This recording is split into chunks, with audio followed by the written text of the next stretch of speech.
Good afternoon, everybody. It is great to see you all. We'll get started in just a moment to let folks get signed on.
Great. I know that folks are signing on, but we want to go ahead and get started. We have a lot on our agenda today. I'm very happy to have you all with us.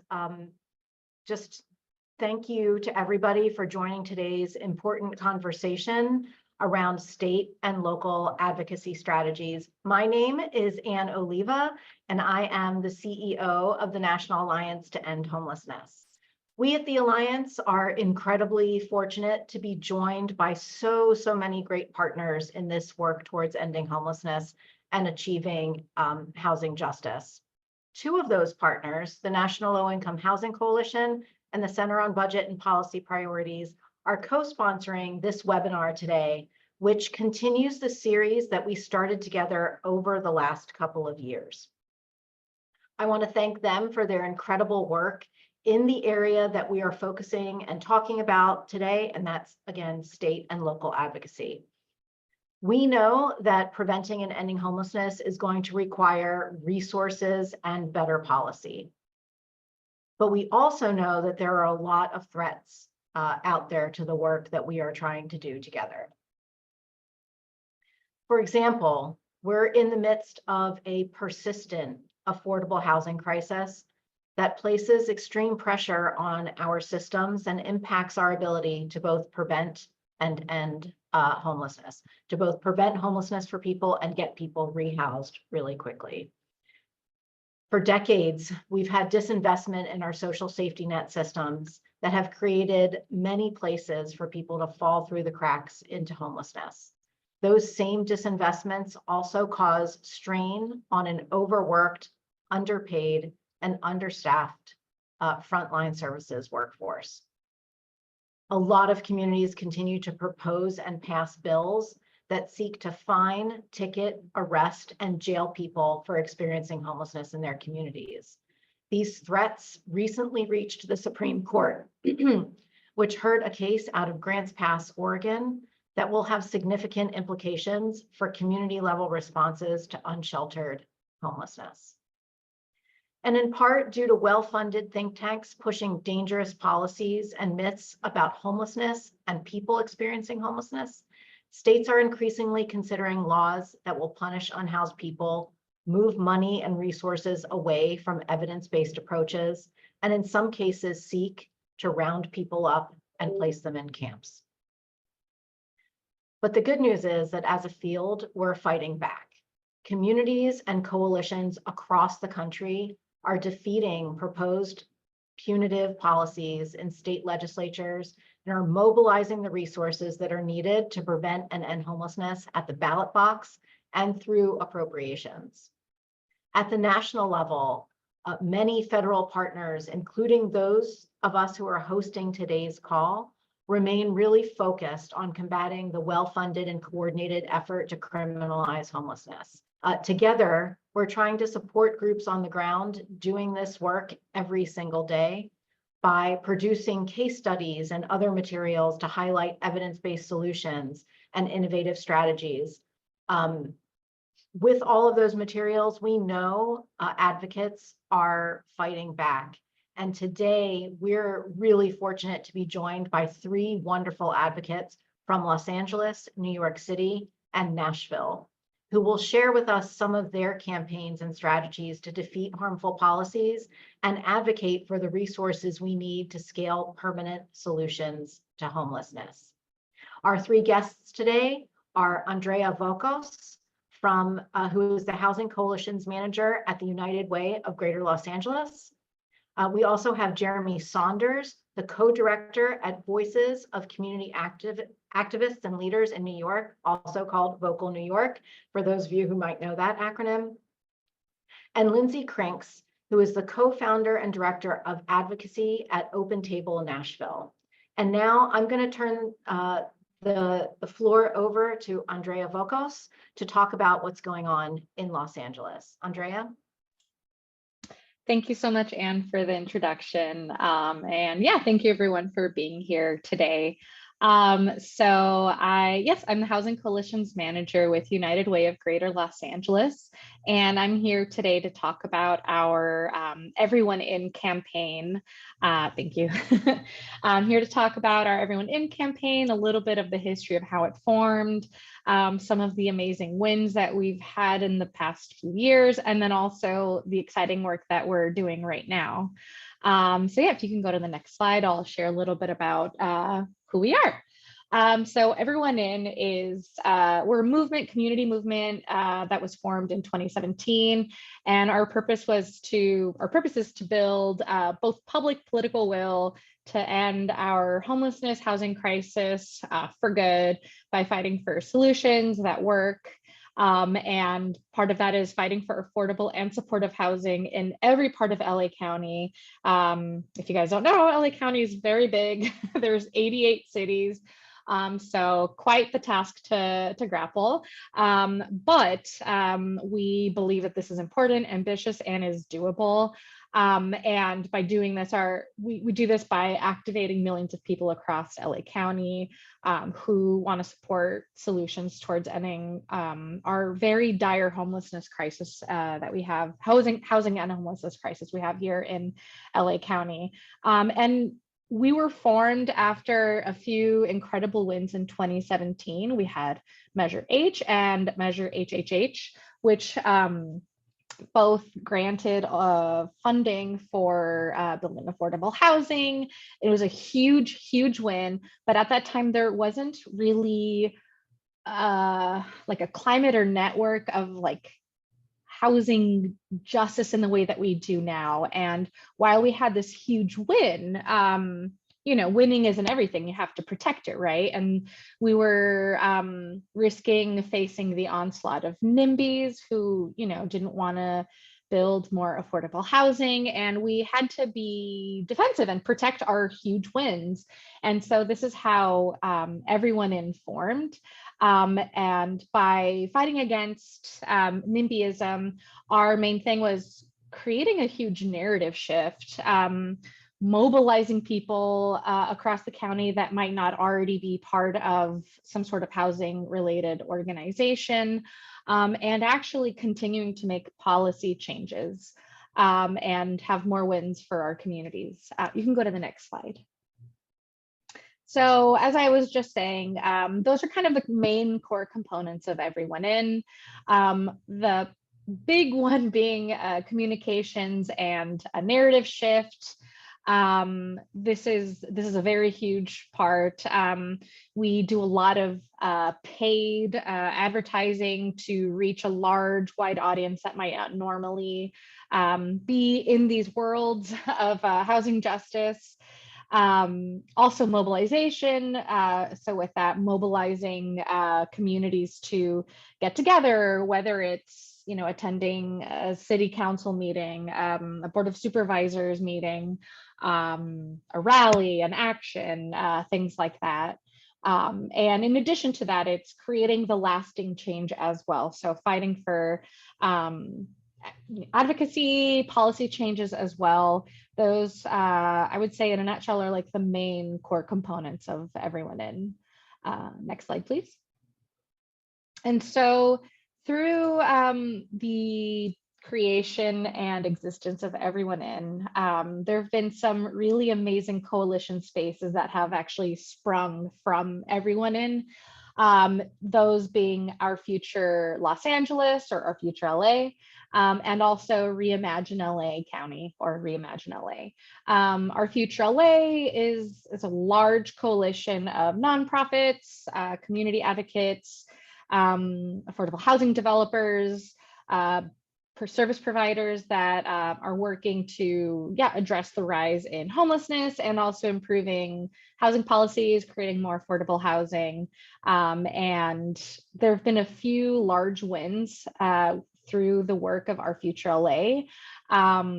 Those including La Casa, which is the Los Angeles County Affordable Housing Solutions Agency, which was the first of its kind that was voted in 2021, which is really exciting. So through the work of Our Future LA, created this new agency to gather both public and private funding for affordable housing, and also Measure ULA, United to House LA, which also passed recently, which is creating additional funding. It's a revenue source for affordable housing as well, in addition to renter assistance for older adults, adults with disabilities, and right to counsel, things like that. And then with Measure J, or sorry, with Reimagine LA, it's a coalition of advocates, community organizations, neighbors calling to divest from incarceration and working and policing and investing instead in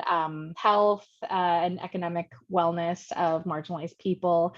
A huge win was Measure J, which passed a few years ago as well, which essentially is disinvesting some money from the police system, the carceral system, towards a care first economy and care first budgets. So things like services instead. You can pass to the next slide. And so with the communications and narrative shift that I mentioned, part of what we do is host housing and homelessness workshops, because essentially there's a huge portion of the county residents that want to know more and want to know how to help address the housing and homelessness crisis, but don't really know how. And so we have these workshops to teach people history, context, and there are call to actions as well. And again, it's for people who aren't really currently part of an existing organization. And we have a variety of workshops for the different levels of advocacy and experience that people have. Next slide, please. And in addition to that, in addition to the workshops, we also have almost like fairly monthly town halls. And these were created as a way to, bring folks from different organizations and people in LA County that are working to end homelessness as a way to highlight, share knowledge, plan together, scheme together, and just teaching one another. And we currently have a series called the Bold New Solutions Town Hall, which I'll share about in a little bit, but that's related to our countywide citizen-led ballot initiative, ballot measure that we've been working on, which is really exciting, but I'll share a little bit more in a moment. You can go to the next slide. And so with Everyone In, we have our community action team. It's a group of super dedicated volunteers, always showing up. We have over 50,000 people that have signed up for Everyone In, but roughly 1,000 people are always engaged. And so this is kind of like our super volunteer group. And then next slide, which I believe is my last one. Yes, and so we currently have our Bold New Solutions 101, how you can help, training workshops, and the purpose is to educate around the countywide motion, ballot measure that I mentioned, the Affordable Housing, Homelessness Solutions Prevention Now initiative, and we're calling it Bold New Way. We're holding these bi-weekly until election day, because this is for LA County voters to vote on, and this is aimed for our general public. I think I might have gone a little overboard, so that is, thank you so much. And on the next slide, there's my email address. It's avocos. If you want to go to the next one, the next slide, it's avocos@unitedwayla.org if you have any questions. But thank you so much. Andrea, thank you so much for that overview. And we're going to take questions in a few minutes, but next I'm going to turn it over to Jeremy Saunders from Vocal New York.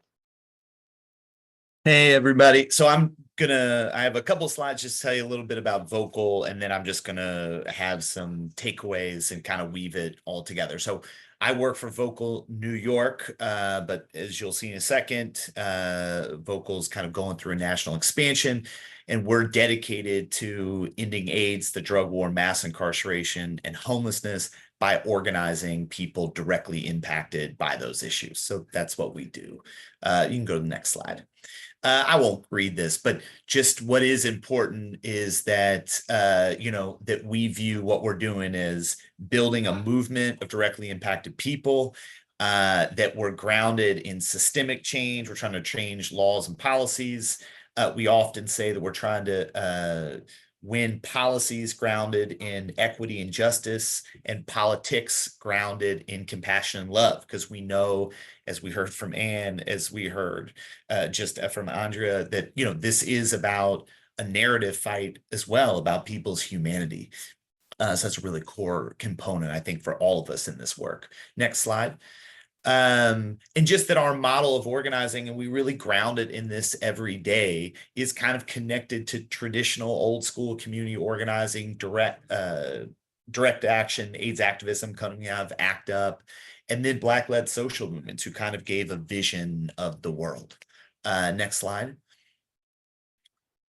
These are the states that we're currently in: Vocal New York, Kentucky, and Texas. Next slide. All of those states were all working on these core issues: the drug war, homelessness, mass incarceration, the AIDS epidemic.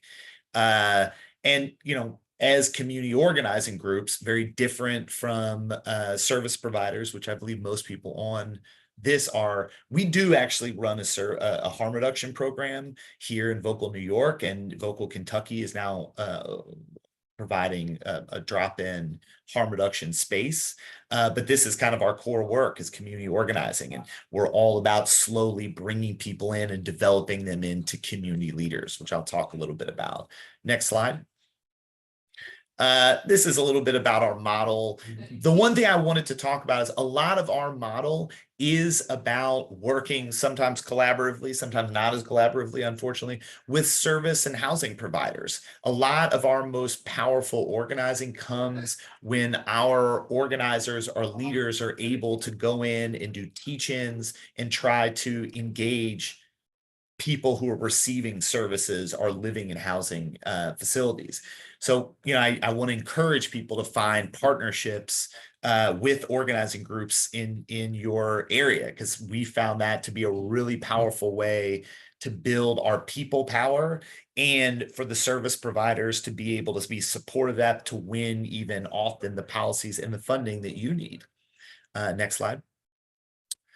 Just to say, we honor a lot of our work is in honor and memory of those people we've lost. Next slide. Realizing I have very little time, so I want to go through this. You can click through this. This is kind of what led us to wanting to expand nationally, but you can go to the next slide, actually. So, I just wanted to say that, I'm going to kind of weave all this together. I'm checking my Jeremy, you muted yourself by accident. Sorry about that. I just wanted to share with you all that we are trying to do some training and support around messaging, communications, and organizing. But I kind of wanted to, in the short time left, just weave this together in a couple of quick ways. One, we all recognize that there's an intersecting crisis of homelessness, drugs, unmet mental health needs, and criminalization going on across the country. And we're all at the intersection of that. And this crisis has a humanitarian and a political context to it. We see the humanitarian crisis of those people directly impacted, but I think we're all starting to realize, as Anne brought up, that really there are well-financed and often anti-democracy forces that are kind of using these issues to create a lack of trust and faith in government or effective solutions overall. And that's really what I wanted to drive home. As Anne said it, and Andrea said it, but what's most important is the work that we're all doing. It's not just moral, humane, compassionate, and just. It's also effective. It actually solves the problems. And that's really what I think, I want to urge everyone to remember and step into your own power, even as service providers or some kind as advocates, to say that our opposition, the Ciceros of the world and the others, they know that our interventions, that our solutions and our messages actually work and they're popular. And that's what we need to step into. And I will wrap up there, but only to say I thought Andrea's slides really demonstrated what we're talking about here. So thanks, everybody. Jeremy, thank you so much. And just before I turn it over to Lindsay, just a little plug for folks who are coming to the National Alliance's July conference in just a couple of weeks. We will have Jeremy's colleague, Jawance James Williams, on our plenary stage talking about what Vocal New York does and why organizing is really important. So we're really excited about that. Last but absolutely not least, our friends down in Nashville, Open Table. Turning the floor over to you, Lindsay. Hey, it's so good to be with y'all today. I'm speaking from the place of a scrappy service provider who has started this work in 2014 or 2010 and has been going for the last 14 years. You can pull up the slides if you'd like. I'm with a group called Open Table Nashville, and you can go to the next one about who we are. We're an interfaith homeless outreach nonprofit. And if you could take basically a scrappy homeless outreach org and combine it with the power analysis of community organizing, and then add an interfaith and education approach to that, that is kind of who we are and who we've been in Nashville for a long time. You can see our programs on the screen. We really, like the others on this call, believe that we break cycles of poverty, not only through community education, through understanding those cycles, but also through organizing and trying to change the system that produces so much suffering in the first place. So I want to talk a little bit about, just show you a little bit about who we are, and then talk about our statewide efforts right now that we're on the call for. So if you want to go to the next slide. We truly believe with every fiber of our being that in our advocacy work, we are not a voice for the voiceless. Our kind of thing that we try to conjure is being a megaphone to amplify the voices of others. And that's something that has really driven us in this work. And to show you a few images, you can go to the next slide, just of what that's looked like over the years for us. When our friends are in campsites, we've done campsite defenses. We've done a lot of local work at the city council level. We were thrown into statewide advocacy, which I'll talk more about on the next slide, in 2022, thanks to Cicero and some other groups.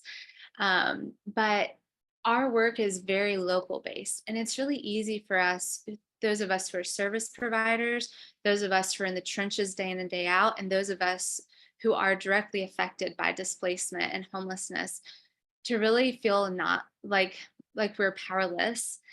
And we give up our power by giving into those temptations. So let's talk about what taking power back has looked like for us on the statewide level lately. One of the things we've been doing a lot in the last couple of years is we've been developing a statewide network for housing and homelessness. Some of y'all may know that Tennessee actually has the harshest anti-camping law in the nation, making it a felony to so much as sleep or camp on any public property across the state. And that was thanks to a 2022 bill that we stopped the first year and then it passed the second year.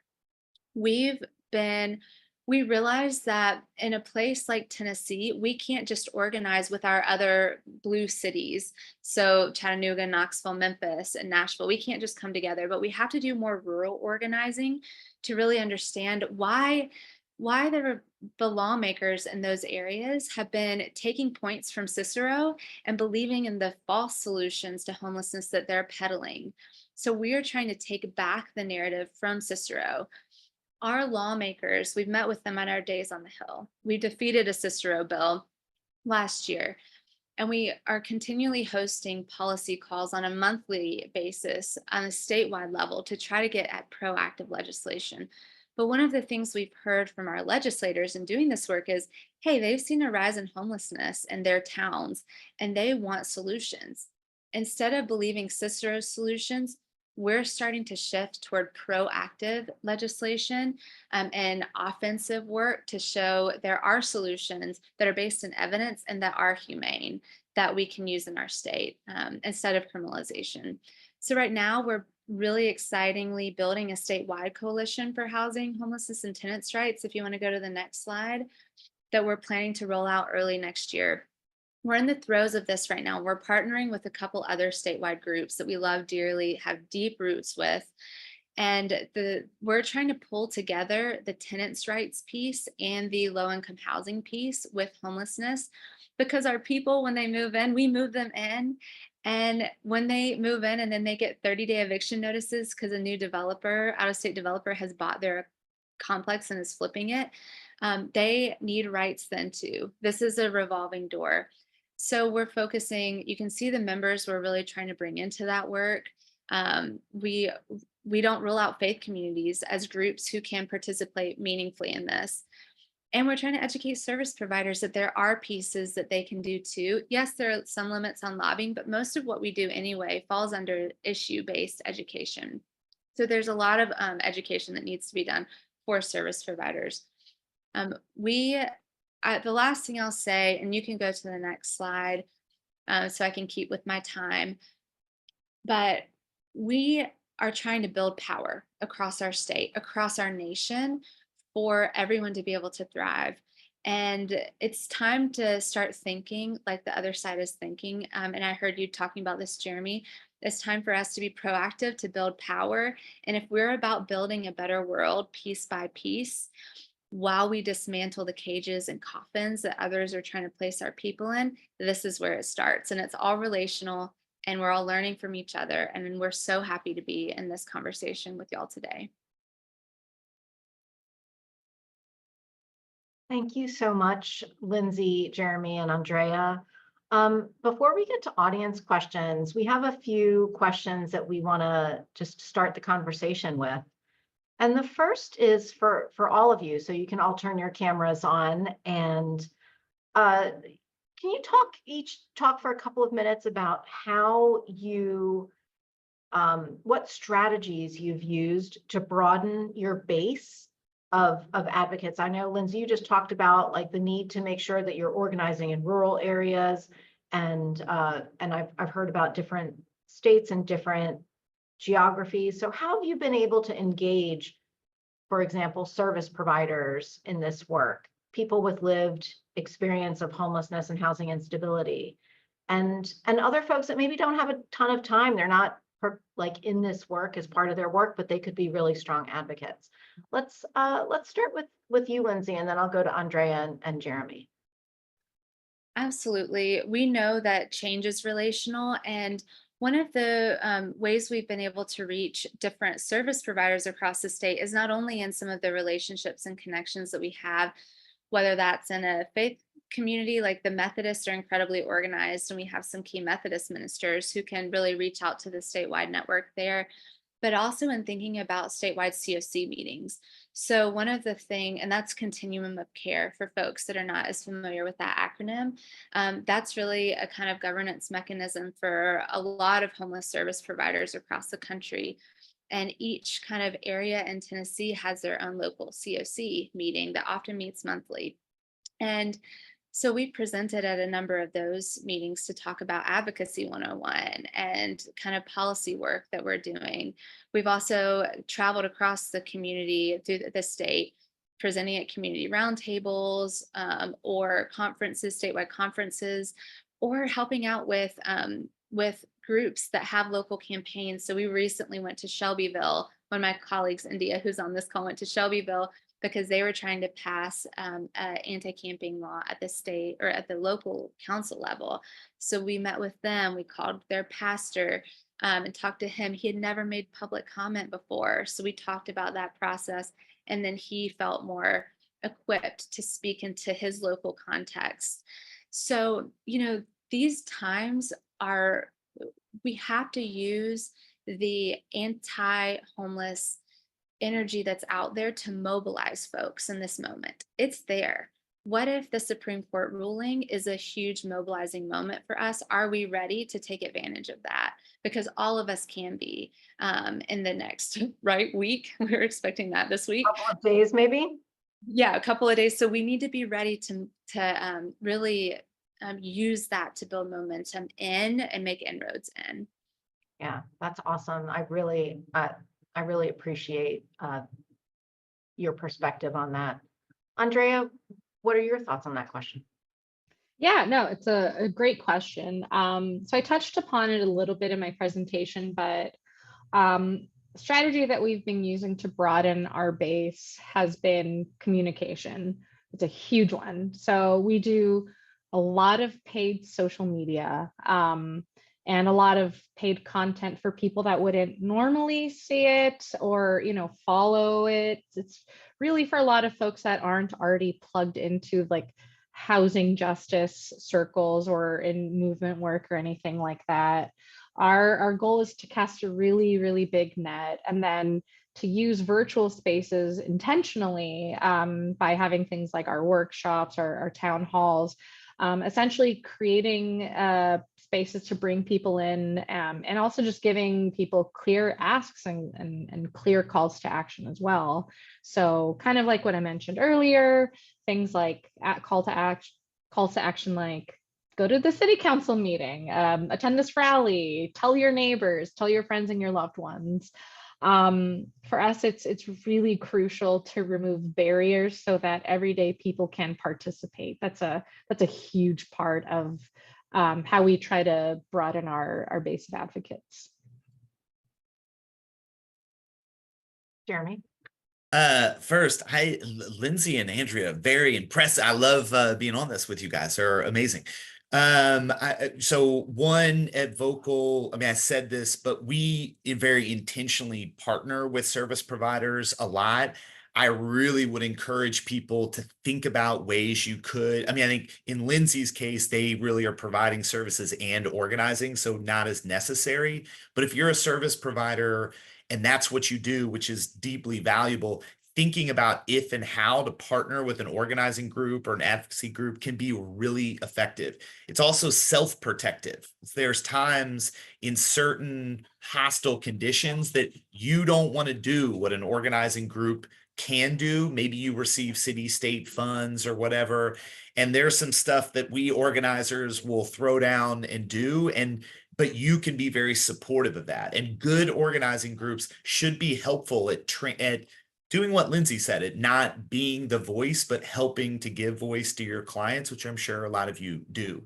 And then the other thing I'd say is that I really encourage all of us to weave together, kind of like what I was saying, that these intersecting crises of homelessness, drugs, unmet mental health needs, and the criminalization of all those. Because I think when we do that, we can build a bigger we. And I would say the biggest, most inspiring thing and very moving thing that's hard to talk about is we worked with some mothers of people. They were mostly suburban moms who had lost kids to overdose, but they joined in with some of us and had some really moving ways of uniting with people who are or have been street homeless drug users, but saying, hey, I lost a family member as well. We got to fight together for this, and pretty powerful solidarity. Yeah, those points feel really important as folks are thinking about who their partners are locally and maybe thinking outside of traditional partnerships that folks have at the local level to really bring in those stories. I want to shift to something that you all sort of touched on in your presentations, but I just want to pull that thread a little bit. It seems like you're all navigating what I would call different, but all challenging political environments. And how do you have a couple of tips that folks on this webinar today can take away from your experiences about how you navigate and do well in those challenging political environments? And maybe I'll go the opposite way this time. Jeremy, let me start with you, and I'll go to Lindsay, then Andrea. Yeah, so one, don't fall victim to the that won't work here, because I have had the opportunity to work from, New York, Kentucky, Texas, and by the way, even, I mean, as Lindsay said, there is no red and blue states anymore. They're purple. It just depends on where you are in the state, right? As we all kind of know. Lindsay spoke to that. So one is like, don't think that your powerful messages and positions and the fact that you're right is not enough to win. It really is about building people power. And we do have the fact that we're right on our side. We're both right from a moral and compassion standpoint, but from just we fix problems that these guys can't fix problem. And then the last thing is I would drive home the power of important coalition building. And again, good organizing. I think sometimes we read about organizing in major blue cities. I am calling in from Brooklyn. And sometimes even our side in these cities, we don't use the best messages. The best messages and messengers are the people who all have stakes in the issue, right? That directly impacted the service providers and many others. And of course, it's colloquial, and it really explains how, look, what they're doing does not solve a problem. It only creates harm. What we're doing will fix these things. So yeah, I think coalition building, and never fall victim to it won't work here, because it will. Awesome. Andrea, what are your couple of tips for folks? Yeah, so kind of a few things that Jeremy also touched upon as well. I'd say a really important thing is to just really, really know your people. Make it easy for your people to participate. Reduce barriers. Mobilize your supporters. And this is something that we've done recently. So I mentioned that we have this countywide citizen-led ballot measure. It's the Affordable Housing Homelessness Solutions Prevention Now measure. It's mouthy, it's wordy, calling it Measure A for short. But anywho, we have over 100 supporters so far, and it's not just housing justice advocates. I mean, we have housing justice advocates, we have homeless service providers, we also have small business, we have labor, we have faith groups, we have multi-faith groups, we have a large wide range of people. And since this was citizen-led, it was put together by communities of people. And it's something that we really believe is going to be helping all people in the county. And so I think bringing people together, kind of like what Jeremy was saying, or exactly like Jeremy was saying, that's a huge key part, just having that sense of solidarity. There's so many artificial divisions that are created that people think divide us, but materially we have so much in common. We have so many things that are impacting us all, albeit maybe different levels, but it's impacting us all. Yeah. Lindsay? Yeah, such great comments. The only thing I'll add is it's incredibly polar. It truly is a polarizing time, and it's going to continue to be this way for a while. So one of the things we're trying to be really intentional about, especially in Tennessee, is building a big tent for the coalition building we're trying to do. There's a place for everybody here. We meet people where they are, whether they're a legislator or somebody on the streets, and we try to find any common ground we can stand on together with them. In the organizer world, you really think about what are your self-interests, what are the self-interests of our elected officials, and how can we build on those for the cause that we're trying to advance, or align in strategic ways for this issue in particular. And one example of how we've tried to do that for statewide policy is during our Day on the Hill. I had a one-on-one with a Republican lawmaker who we were actually able to flip his vote the year before on an issue, which was really exciting because most people vote party lines on big things like this. He flipped his vote on the anti-camping bill. And I knew that he was a minister and that he served on the board of a group that did worked with foster youth. So we built on some common ground. And because of the conversation that we had, he is interested in having us come back to him this next session to potentially talk about the solutions we're trying to advance. So we're building on that. Never discount anyone as an ally for a certain measure you're working on. They may not be your allies next time or for this or that, but if they can be for this, try to take it as far as you can, because we need everybody for this work. Yeah, it's an interesting question that's showing up in the Q&A box as well. Like, how do you handle the outreach to the naysayers, for lack of a better term? Like, how can you really engage someone who you don't think is a natural ally? And that feels really important. Did you want to add anything to that, Lindsay? I would say that there are some people that we don't need to spend time engaging. I'm going to be really real. We have some indie groups here that are hostile and vile, and we don't put energy into it because it would suck out everything from our souls, our very souls. But people we want to build with and dialogue with that have some openness hints or have something that you can see, relationships, one-on-ones, trying to get to know them. Where are they coming from? Can they get to know you or your people or something? And can there be a spark of commonality that will do enough to either spark some change or at least spark some dialogue? And we have to be open to hearing and to transforming our approach too, because it's relationships are two-way roads. So we need to hear where people are coming from as well. And that's hard work too. Yep. Anybody else want to jump in on the how you get I think that there's a difference between naysayers and like the movable middle. And to your point, Lindsay, I know that there are folks who you just can't spend your energy on, but there are a lot of folks that are in that movable middle that we could engage. Any other thoughts on that before I move to the next question?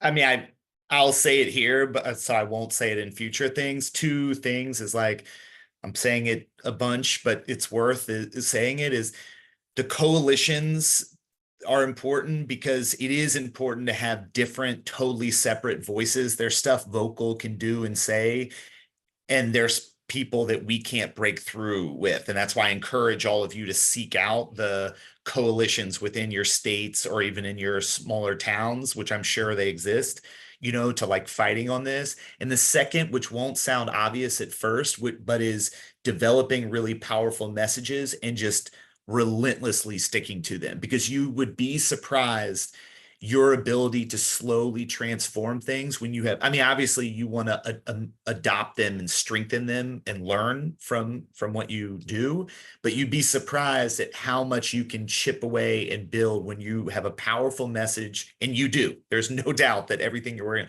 you do.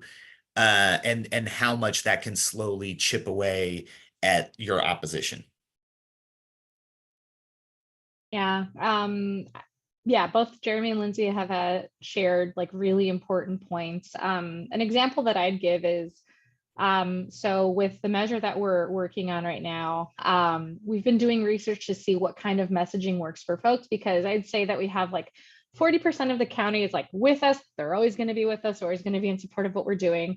And then there's like maybe another 40, 30% of people that can potentially be movable. And then there's the remaining balance, which is like, yeah, don't waste your time. You're not going to get them. That's okay. But with this measure that we've been working on, we've been doing research to see what messaging works for that swing group. So, practice with that, I'd say like researching your messaging and researching the different swing audiences and trying to cater and tailor those messages is really important. So, it was a surprise. We found out that people were really moved by people-powered messaging versus like anti-government waste. And there were some demographics that we thought were going to be really moved by anti-government waste, but actually weren't. And so we don't have to use as much energy in messaging that isn't going to work as much. So that's how I would, that's something I would suggest as well. So I'm hearing a few themes here, and that's understand both your people and your audience. I like this relentlessly stick to your message, but you have to think about both the message and the messenger, and who they're talking to in order to maximize those relationships. Make it easy for people to engage and to get the information that they need. Have a big tent and seek common ground with folks, especially folks who maybe are not necessarily your natural allies. So I'm going to shift gears just a little bit and ask you about the balance between maybe what we would call defense or defensive strategies and more offensive strategies. So how do you think about those, like defending against a punitive bill or a bad bill versus trying to push the thing that we actually want that will address the goals that we're trying to reach? So Andrea, maybe I'll start with you on this one, and then go to Jeremy and Lindsay. Yeah, for sure. Thank you. So I'd say everyone started from a defensive place.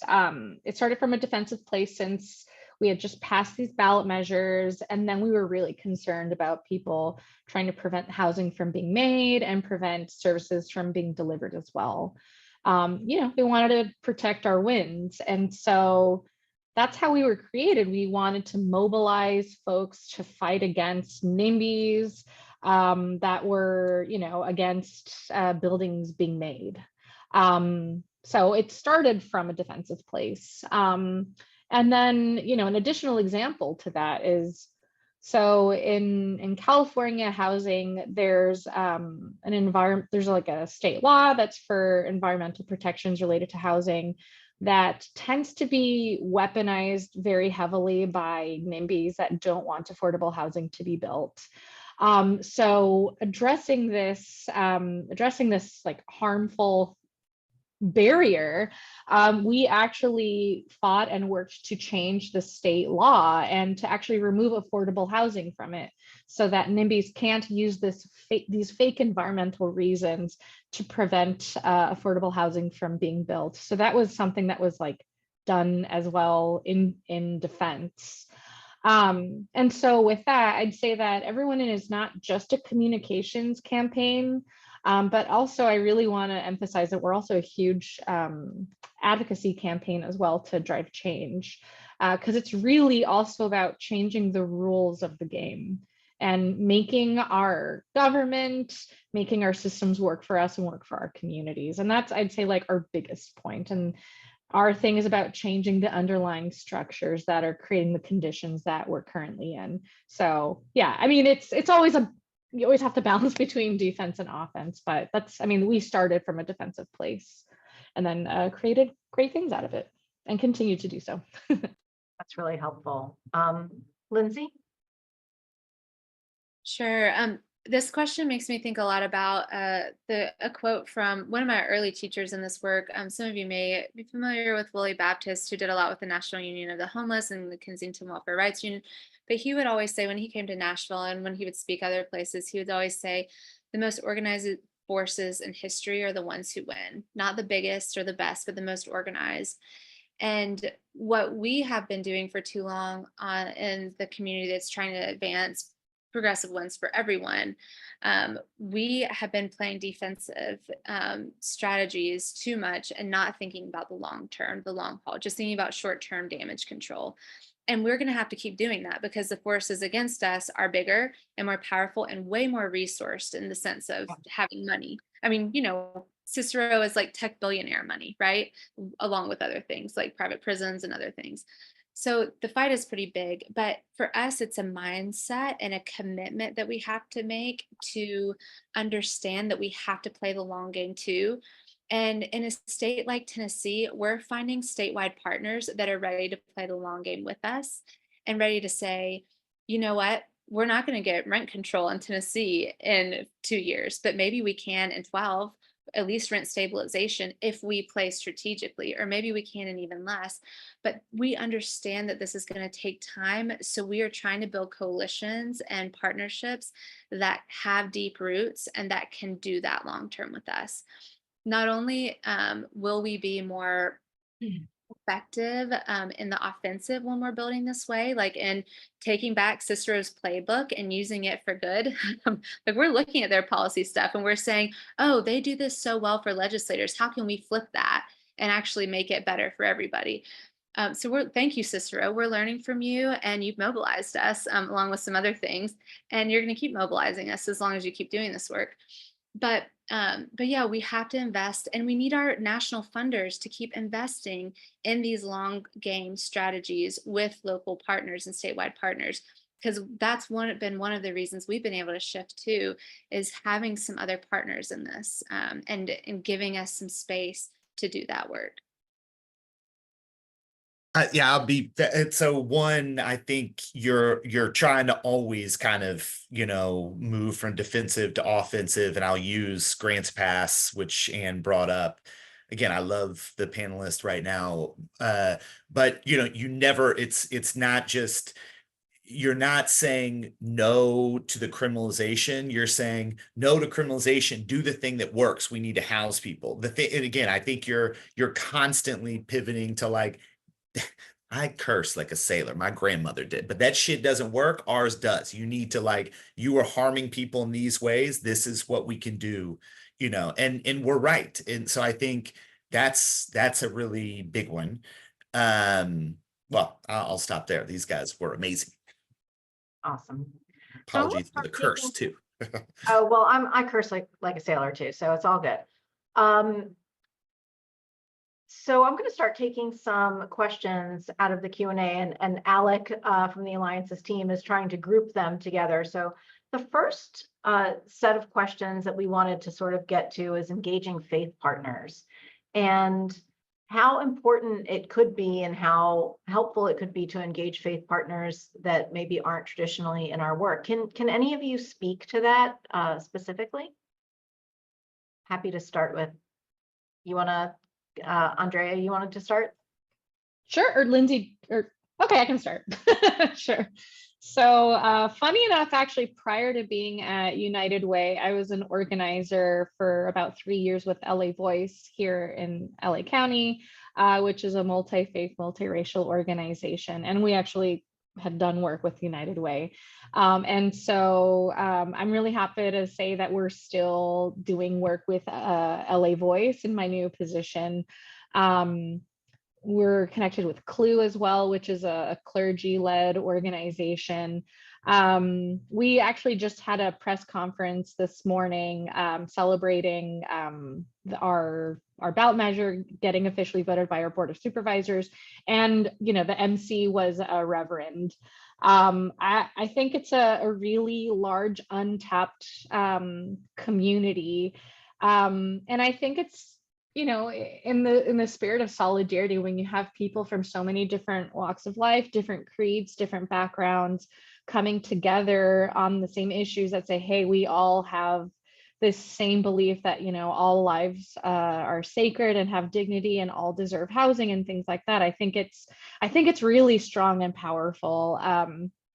Again, you know, I mentioned these kind of like artificial divisions that are created. Like we actually have a lot more in common. And yeah, Lindsay, I'll let you share more. No, totally.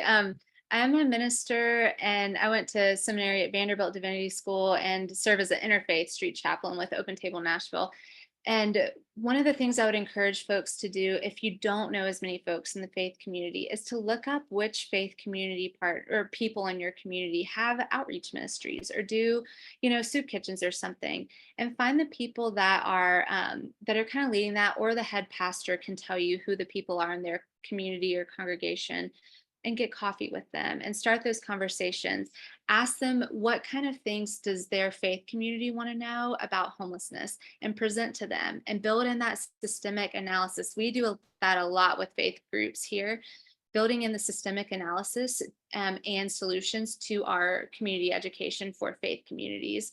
And do the same with your seminaries. Look them up, see if you can come to a coffee hour or present about the work that you're doing, and start making those connections, because again, the work is relational, and all major faiths in the US and the world have at their core a care for folks who are struggling and oppressed and need care. So Yeah.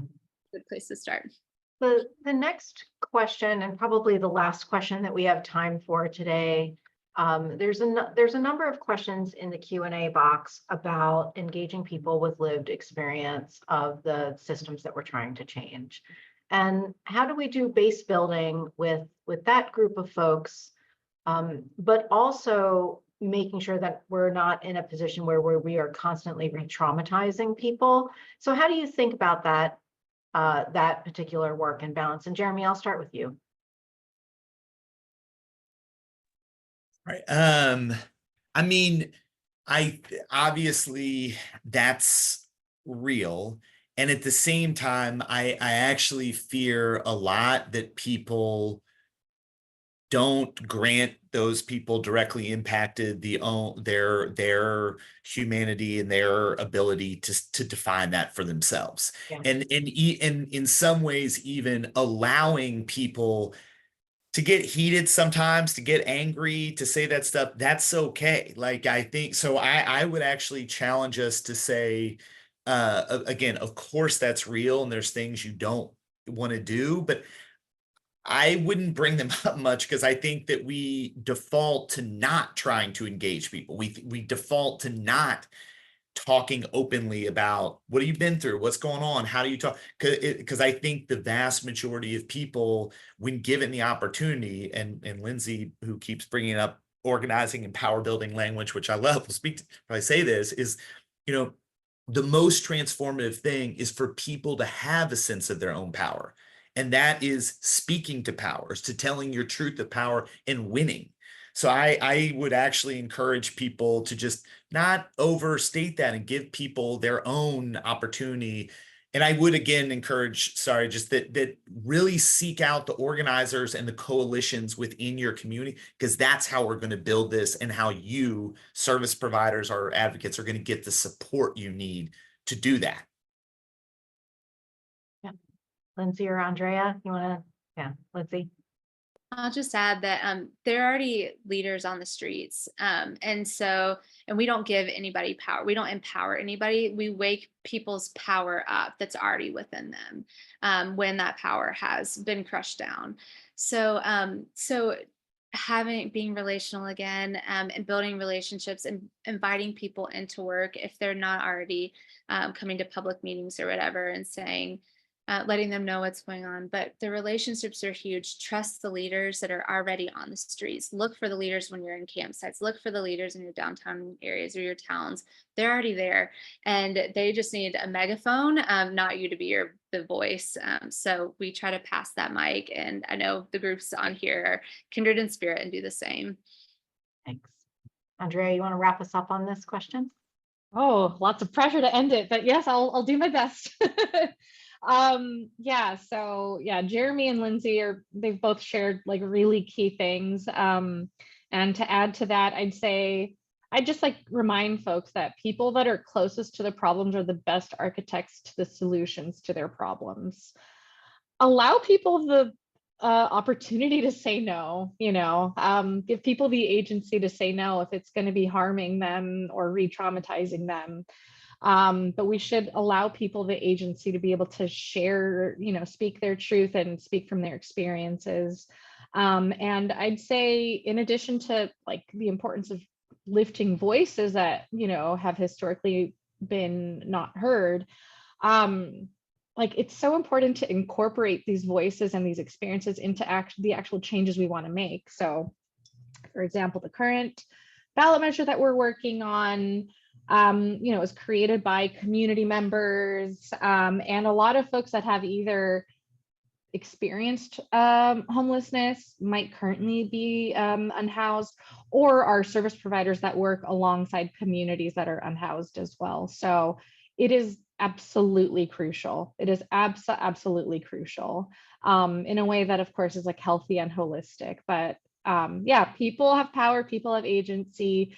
And if they say no, that's okay. But give people the opportunity, and it's just like not make assumptions for folks as well. That is a great place to wrap up this conversation. Lindsay, Jeremy, Andrea, thank you so much for your time, for your expertise, and for all the work that you do every single day, organizing and mobilizing folks in your communities, and soon to be nationwide, it sounds like, Jeremy. To everybody who's with us today, the more than 600 people who showed up to this webinar today, thank you for joining the call and for all of your work on a day-to-day basis in your communities. Please be on the lookout after this webinar for a recap email that will include any of the resources that we talked about today, opportunities to plug into this work at the national or local level, including advocacy and lobbying 101 guidance that'll be coming out, action alerts to engage in federal appropriations and other federal work, and lots more. I know that 2024 is really a pivotal year for homelessness in our country. We have a Supreme Court case and elections coming up in November. It is incredibly important that we engage our communities in this work, and together we can and we will successfully build the political and public will to prevent and end homelessness in our nation. Again, thank you all so much for your time and for your expertise and for your passion. I can feel the love coming through this webinar today. So take care, everybody, and have a great rest of your day.